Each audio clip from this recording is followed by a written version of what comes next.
the history of our operation, Dad was a preferred cattle feeder. Never had any cows, but he preferred to feed cattle. But he also always had pigs because the cash flow of the pigs and the quick turnaround of the money. But he didn't really care for pigs. I did. And so it really was a nice arrangement for him and I. He could continue to do his row crop work, and for a while he continued to feed cattle. But in 1998 we started Interstate Swine LLC, and I was the managing partner from the beginning.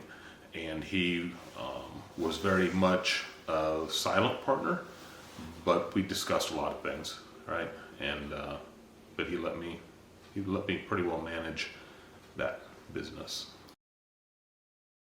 Goals in pig production tend to be more oriented towards efficiency and having the capacity to compete. And so I never envisioned having 2,000 sows. But in order to compete, in order to drive costs down, you have to achieve some level of economies of scale.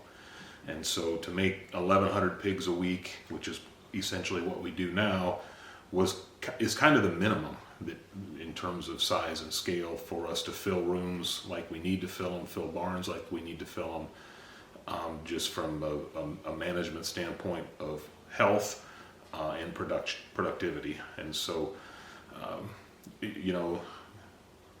all good plans are subject to new and better plans. And so we continue to evaluate and see what the next logical step is.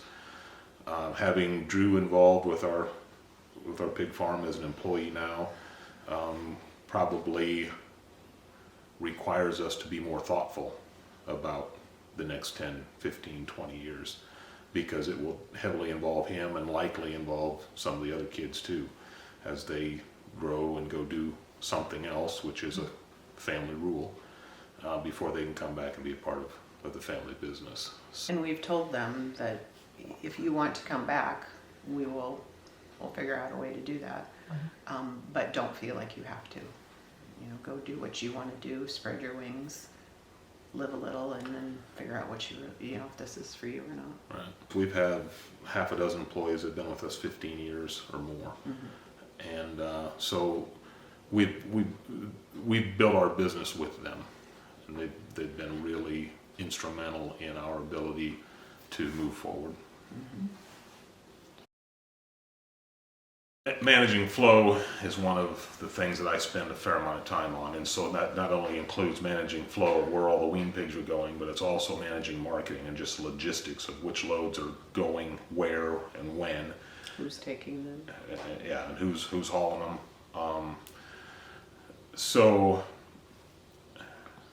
we utilize both nurseries and wean to finish barns. We've got a couple of nurseries. In fact, one is a long-term employee of ours, has nursery space that we utilize. So the pigs at weaning day are taken to whichever, and it's a pretty routine rotation. And the pigs are taken there. In a nursery situation, 7 weeks later, maybe 50 days later, pigs are removed from that, taken to a feeder to finish barn.